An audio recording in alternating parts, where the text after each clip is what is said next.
India and Bhutan, we enjoy an extraordinary friendship.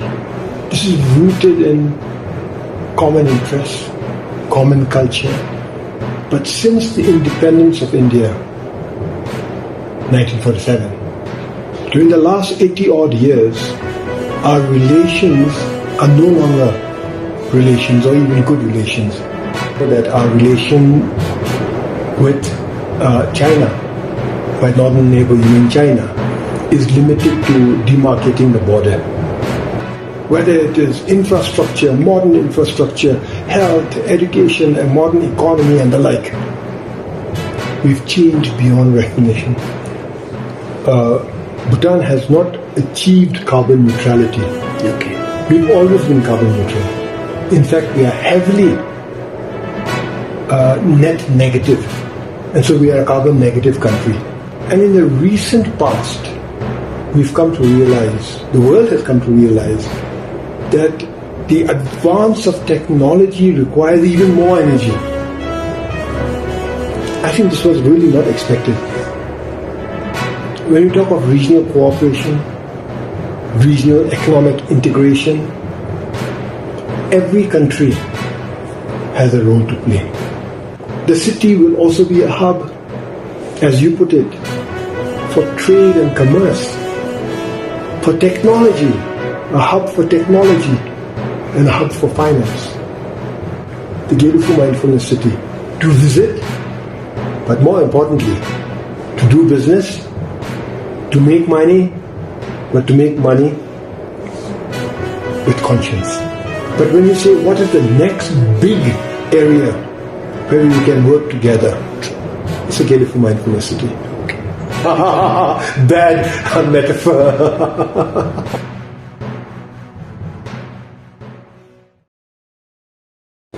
So, a very good afternoon, folks. We are here in Thimphu with the Honorable Prime Minister of Bhutan. It has been so kind of him to give us time. And you know, Borderlens is a new initiative. It is an alternative media that's been trying to look at the borderlands in a different way, using the lens that helps to talk about development, talk about people-to-people relation, bilateral relations, growth, development, economy, etc., etc. And which is why we are here in Thimphu to talk to the Honorable Prime Minister, because there has been a history, there has been a connect with the people of Bhutan and India, not from now, from centuries, and we continue to do that as we go forward.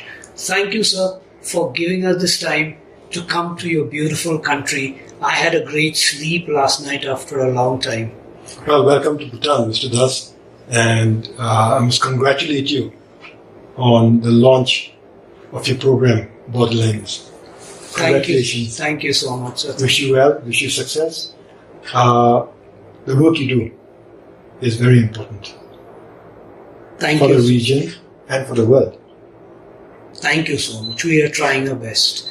And sir, just to begin, like we mentioned just now before, while providing the introduction, that the connection or the relation between India and Bhutan goes back centuries. And we've had this enduring relationship. It's unique. So how would you, sir, characterize this evolving relation between the two countries? And also, if I could add, in terms of deepening this relationship and taking it beyond just what we are doing now, if you could talk us through that, that'd be wonderful to start off with. Well, our relations between India and Bhutan, between the Bhutanese people and the Indian people, go back thousands of years, till the time of Lord Buddha and even before that. And throughout this period, we've had good relations. But since the independence of India, 1947, during the last 80-odd years, our relations are no longer relations or even good relations.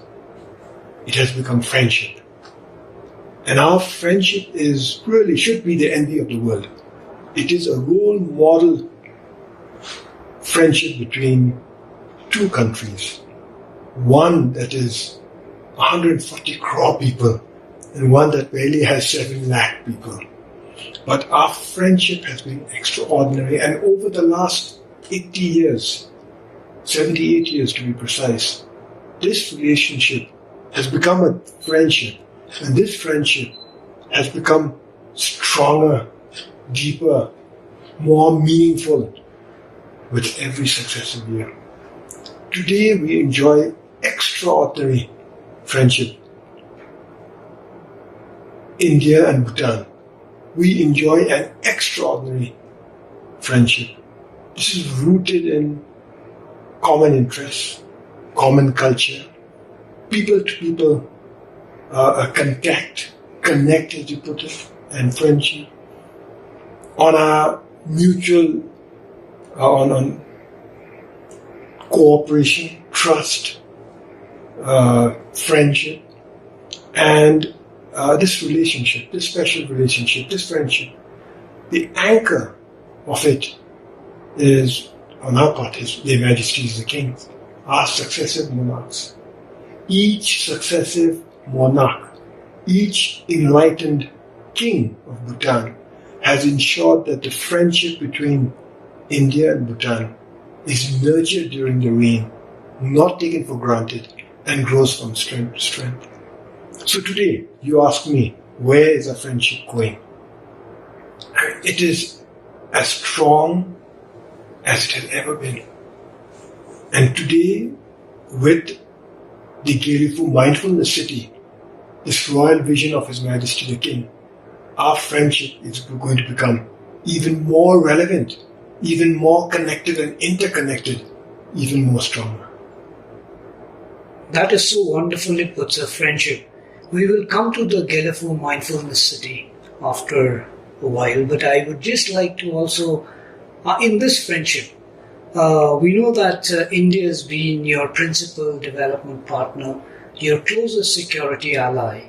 So, sir, keeping that in the backdrop, what is your view insofar as India's role is concerned, if it were to provide more support to Bhutan as a friend, be it its economic growth, its infrastructure and capacity building? And sir, if I could add, how would that, again, reiterating, deepen the relationship and help us to make this even more stronger? Well, India's primary role is that of a friend to Bhutan. Bhutan's primary role is that of a true friend to India. This transcends economic interests or development requirements for Bhutan. We are friends, and this is something that I celebrate. Now, as far as development in Bhutan has gone, we have succeeded spectacularly since the start of planned modern development in 1961. Today we are a society that on the one hand is unrecognizable because of modern development. Whether it is infrastructure, modern infrastructure, health, education, a modern economy and the like. We've changed beyond recognition. But on the other hand, that change has not required sacrifices in terms of who we truly are. Our culture, our traditions, our institutions, our environment. Not only have they not changed, but those aspects, those important aspects of our identity have grown even stronger, even as we have developed into a modern state. So we have been fortunate.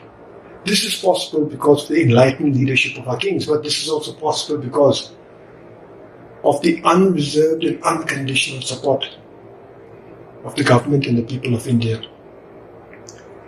We've launched the 13th Five-Year Plan a year ago. This is our most ambitious plan, and during the 13th Five-Year Plan, we expect our GDP in 5 years to be doubled we are well on our way to our target. And this is possible to a large extent because of the generosity and support of the government and the people of India, in particular of Prime Minister Narendra Modi ji. For the 13th five-year plan, the government of India is providing us a grant assistance of 8,500 crores. And in addition to that, because we need to address the adverse effects of that the COVID pandemic has had on our economy, we have an economic stimulus program. And for that, Prime Minister Modi has generously given us a grant of 1,500 crores. So altogether, 10,000 crores for 5 years. But this is just the development part, a bit on the economy. Our cooperation, our economic cooperation goes much more deeper, and it is really defined in the energy sector. We have many hydropower projects that have been built together with the government of India and the government of Bhutan. And even as we speak, we're getting ready to launch our latest hydropower project, inaugurate our latest hydropower project, a 1,020 megawatt Punasancho 2 hydropower project. And so, while we have worked with the government of India as a principal partner to develop hydropower in Bhutan so far, now the Indian private sector is coming in also. And so we have Tata Power, Adani Power, Reliance Power. I understand GMR is interested, and I get expressions of interest from many in India to work with us as friends to develop the hydropower sector. But now the big opportunity for both countries is the Gelephu Mindfulness City. Right. So I mean, hydropower, and I guess that's one huge potential that Bhutan has. And you've just mentioned you are onto a new project, and you had a great partnership with India insofar as your hydropower sector is concerned. But I would also like to ask you, in terms of its implications, because Bhutan has reached the carbon neutral status, and it's a country that all other countries look forward to. There would be challenges also along the way, and which you must have definitely been discussing with the government of India, because hydropower, for whatever size it is, there would be some implications on the environment. Are there those challenges? Are you concerned? How are you addressing these challenges if they are there? Well, first and foremost, Bhutan has not achieved carbon neutrality. Okay. We've always been carbon neutral. In fact, we are heavily net negative. And so we are a carbon negative country. We emit only 1.7 million tons of carbon dioxide each year. Just that much. But as a nation, we sequester more than 11.4 million tons of carbon dioxide each year. So we are a net sequester of 9.7 million tons. This is possible because more than 70% of our country is under forest cover, and this is ancient forest. And we need to protect. We are the custodians of this ancient forest, this biodiversity hotspot, which are in a sense the lungs of our planet. We need to protect them, and we need to ensure that even though hydropower generates green renewable energy, it should not come at the expense of our natural environment. And you are very correct in asking this question. We are fortunate, on the one hand, to be endowed with many fast-flowing rivers, the source of which are mainly our glaciers. And on the other hand, we are fortunate that because our rivers flow down steep mountains and are fast-flowing, they don't need large reservoirs. Right. All our projects are run off the river. And because we don't need large reservoirs, they have a minimum impact on society and the environment. It is the reservoirs that are dangerous for the environment and for societies that are living in the area. Our population is small, so we don't really have too many villages along these rivers, especially where the rivers are fast flowing. And therefore, where we build our small collection dams. These are not reservoirs, really. These are reservoirs. And their human habitation is very limited. Environmental damage is limited. And since the rivers, the projects are run off the river, water is diverted through these small collection dams into tunnels, long tunnels that shoot down the mountain, and that's how we generate electricity. So we've been fortunate that we can harvest our clean, renewable energy while ensuring that the impact on society and environment is kept at a bare minimum. Right, sir. So, and then together with this, because you're generating so much electricity from what we get to hear, now you're also transforming to uplift your economic status. Correct me if I'm wrong, to the digital transformation. You are into cryptocurrency, and it's coming up big time. And so, therefore, I mean, in so far as Bhutan is concerned, when you are looking at this kind of a landscape that is evolving, how do you see Bhutan from now to, let's say, 10 years ahead or 20 years ahead? Well, energy has always been an important resource, but a scarce resource that is needed to drive growth. Industrialization has been possible only because of energy. In fact, energy is a prerequisite. And in the recent past, we've come to realize, the world has come to realize, that the advance of technology requires even more energy. I think this was really not expected. Most people would have expected that technology would reduce the need for energy.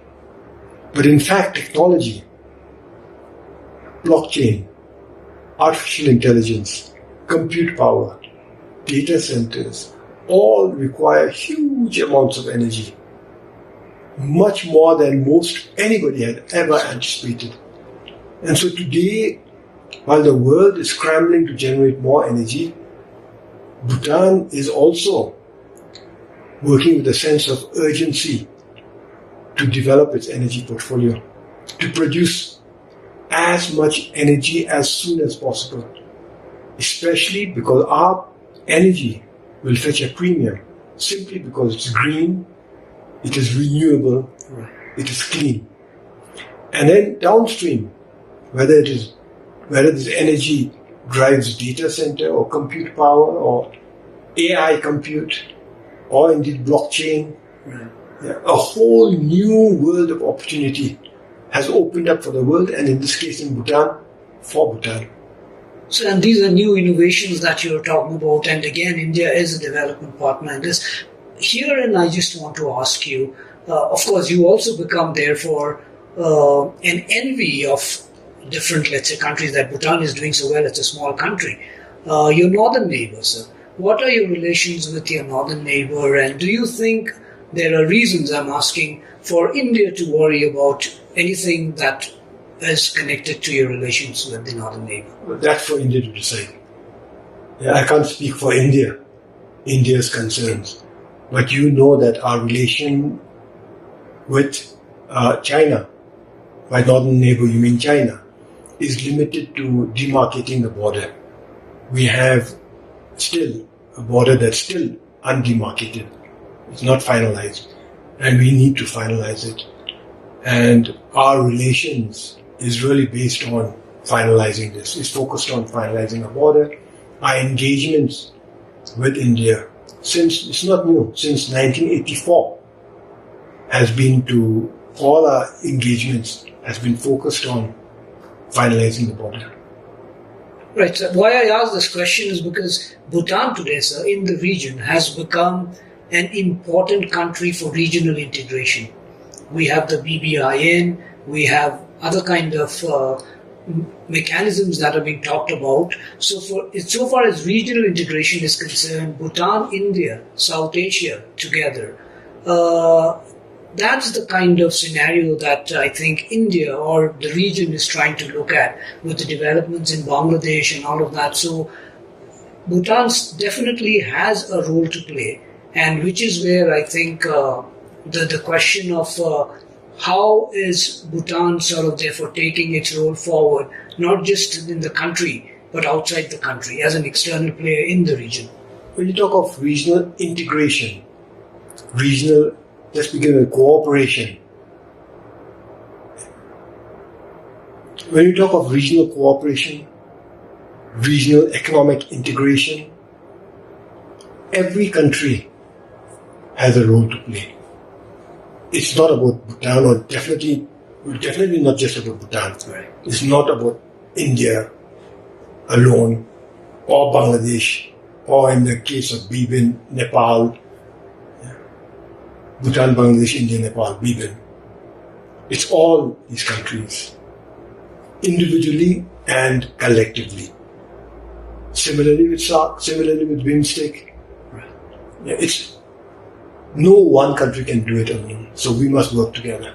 And you think we will achieve? I mean, right now there are issues of concern. Let's say there's been development in Bangladesh, there've been political developments in in South Asia as such. We've not been able to get together. Are we going towards a more cohesive kind of, togetherness to develop this regional integration or cooperation, as you call it?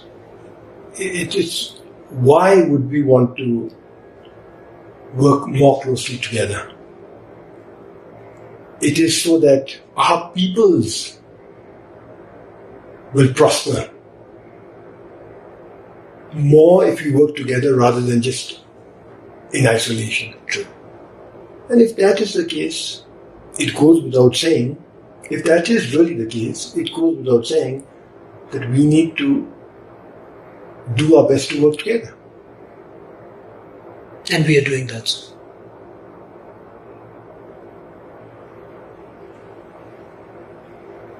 Sometimes yes, sometimes no. No, so we'll leave it at that. We understand because this is how things, that's how things evolve. But coming to the question really now of the Gelephu, the GMC, the Gelephu Mindfulness City, that's a project everybody's talking about, all over the world. And the way the whole thing has been conceptualized. And I come from that part of the world because I'm from Assam. And this connectivity to the Southern Corridor is very important for Assam, very important for India, because this is a bright light for India, because as you know, that India has been trying to, and it's done a lot with the Act East Asia policy, the Act First, because of the situation in Myanmar and all that, things have not worked. But this becomes a bright spot. So could you talk us through the Gelephu project and beyond? I mean, in itself, it comes across as a spiritual hub.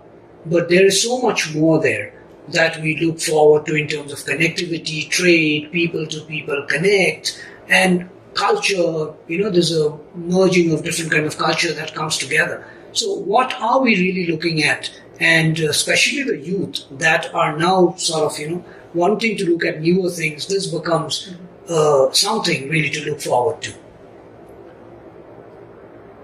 What it is a shining example of cooperation and friendship between India and Bhutan. What the Gelephu Mindfulness City represents a huge opportunity, not just for Bhutan, but also for India. Not just for Bhutan and India, but the region and beyond. Right. When you talk of a hub, spiritual hub, yes, the Gelephu Mindfulness City is a center for Vajrayana Buddhism. All denominations and schools of Vajrayana Buddhism will find a home there. Construction in a lot of these religious infrastructure have already begun. But it's not just a spiritual hub. It's also a hub for sustainability, for nature and sustainability. This city, which is spread across 2,600 square kilometers, is already carbon negative. 70% of the city, like 70% of the country is under forest cover, 70% of the city is under forest cover. And that forest cover is some of our most ancient protected areas, nature reserve and wildlife sanctuaries. So the city is already a biodiversity hotspot. Absolutely. So therefore, while it is a spiritual hub, it is also already a nature and environmental hub. Because of our narrative, our identity, and because of our position with India and our friendship with India, we can become a unique educational hub. And we intend to do so. The city can also become a hub for health and wellness and longevity. The city, because it's going to be built on the principles of sustainability, is not going to have high rises. It's going to be low rises that is built in harmony with nature and built for harmonious people living. The city will also be a hub, as you put it, for trade and commerce, for technology, a hub for technology, and a hub for finance. Now you can't have a modern city without economic prospects. So in the Gelephu Mindfulness City, it's not just that the prospects are good. It is that because we are, all of our location along the border with India, just within earshot of 140 crore people, and then there's Bangladesh and Nepal and Myanmar, Thailand, and the whole region. Right.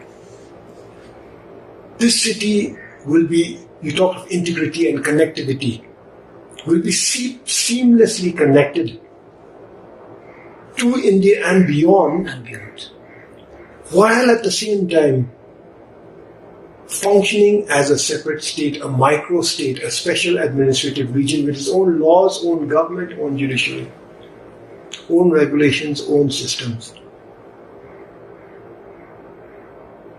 And most importantly, this city is not just envisioned, it's not just the royal vision of His Majesty the King, but His Majesty the King is leading not just the development, but the functioning of the city now. And as such, or rather therein lies the city's biggest asset: trust and confidence, certainty of the future in the form of His Majesty the King's leadership. And if I could just, I'm sorry, I don't want to interject you, but just here, His Majesty has gone to Assam, and the Assam Chief Minister has personally also taken interest. So that actually brings about also the importance of the northeastern region into the picture, because the northeastern region, for whatever reasons, the development has sometimes been sort of obstructed for various reasons. It could be natural, it could be other reasons. Now this becomes really something to look forward to. And absolutely. So the Gelephu Mindfulness City will become a gateway for investment to all of India, all of South Asia, much of Asia. As a gateway for investment to India, it's going to benefit people and businesses in Mumbai, Delhi, Chennai, all these places. Right. It's going to benefit them. But first and foremost, our immediate neighbor is the Northeast, right, and Assam. Right. So it should benefit Assam. Absolutely. And Honorable Chief Minister Himanta Biswa is very eager. Excited. He's very excited. He knows that the city is going to benefit Assam. Yeah, but this is why he's working very closely with us, yes, and with His Majesty the King. I think everybody, sir, I mean, this is the information that I wanted to share with you. In Northeast India, including Assam, everybody is really looking forward to the Gelephu city, because Bhutan has always been enchanting. We've always romanticized Bhutan. Now there is a chance to even beyond Phuntsiling, we can enter this other road that we can enter to from and to a city which is like different, which is coming up with this new ideas and new things to look forward to. So, for our friends in the northeast, especially in Assam, you don't have to go through Phuntsling. Right. You go through Samduzongkha in eastern Bhutan. Eastern Bhutan. You can visit Samduzongkha and enjoy what Bhutan has to offer in eastern Bhutan. Right. And from there you can come and visit central Bhutan and western Bhutan if you so wish. Right. But the point is, Bhutan is in your back door. Right. If you wish to visit, and you should, given that right now it's quite hot in Guwahati and Right, it is. Assam, Absolutely. right? And you can see the weather out here. This is a So it's just a few hours drive to Samduzongkha. Absolutely. And from there you can visit Bhutan. And then yes, the Gelephu Mindfulness City. To visit, but more importantly, to do business, to make money, but to make money with conscience. And the people-to-people connect, which is really going to grow. Yes. Right, sir. So, and then coming back to just again this thing that you've mentioned this before about Bhutan and India's partnership or friendship being a role model. It's a model in itself, sir.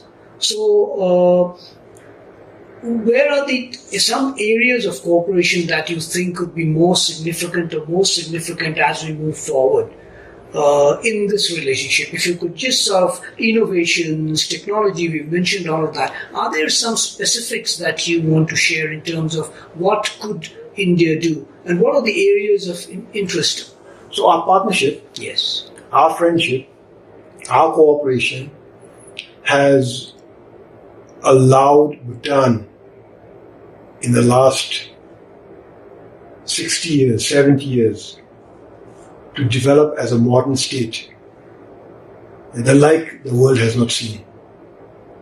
Like I said earlier, we are a new modern state, yet at the same time, we enjoy our old culture and traditions, our identity. And so in health, education, infrastructure, even our economy. So in terms of development, we have worked very closely. We benefited from our close association and friendship with India. In terms of economic growth, that is dominated by hydropower. Joint investment in the hydropower sector. And so that has yielded a lot of dividend.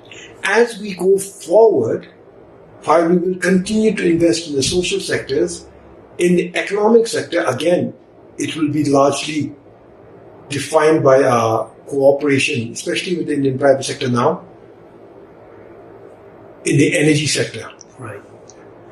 But when you say what is the next big area where we can work together, it's the Gelephu Mindfulness City. Okay. At the government-to-government level, at the people-to-people level, at the business-to-business level, there is a lot of opportunities to be enjoyed. So we're looking at a mountain, we can say hills and Much better. all right, sir. So we will just wanted to also ask you about in terms of the spiritual connect which Buddhism has. I mean, insofar as Bhutan is concerned, people come here, they want to learn about Himalayan Buddhism or all of that. And Bhutan has very, very nicely blended Buddhism into its foreign policy and into its statecraft. That's something that a lot of other countries have also done. But Bhutan is special when it does this. No, we're just authentic. Right. We are custodians of a unique spiritual tradition, and we don't see it as a responsibility to look after it, but it is a pleasure, to ensure that it is genuinely practiced. Our spiritual traditions are relevant and genuinely practiced, and in no way do we misuse it as a tool of foreign policy, because then it's no longer authentic. But in as many foreigners and Indians who visit Bhutan to seek on a spiritual journey, let's say, there are many Bhutanese that go to India on a spiritual journey. Right. I think more Bhutanese go to India, to Bodh Gaya. And in Bodh Gaya we have a temple. And this September, His Holiness the Gelephu will be going to Rajgir, and I will accompany him to Rajgir to inaugurate a temple there, a Bhutanese temple there that we have built on land that has been donated by the government of India. Right.